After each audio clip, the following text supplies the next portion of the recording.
In the days after the first debate, you sent out a series of tweets from 3 a.m. to 5 a.m., including one that told people to check out a sex tape.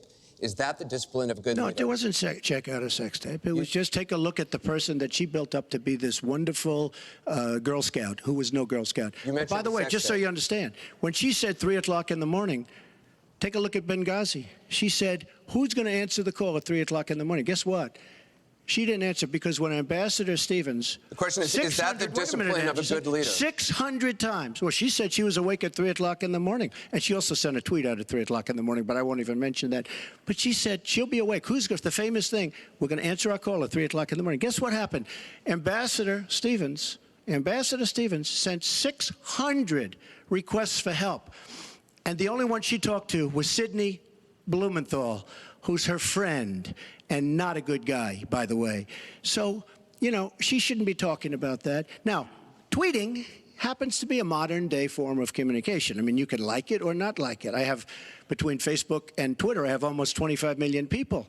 It's a very effective way of communication. So you can put it down, but it is a very effective form of communication. I'm not unproud of it, to be honest with you.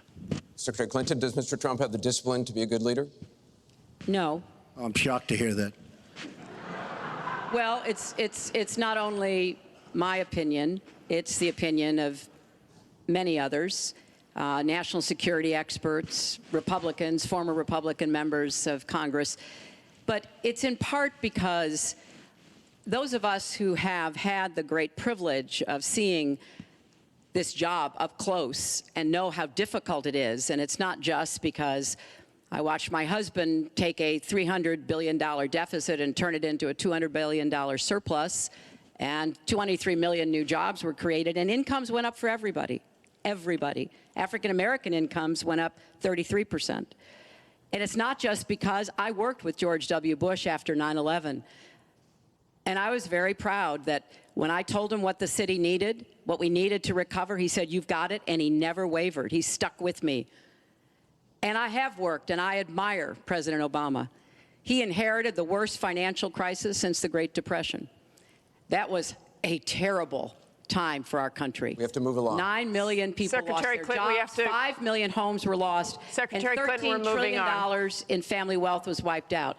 We are back on the right track. He would send us back into recession with his tax plans. Secretary Clinton, we are moving to an audience question. We're almost out of time. We have another. Mr. Trump, we're moving to an audience question. It is our country has the slowest growth, Secretary Clinton, we want to get to the audience.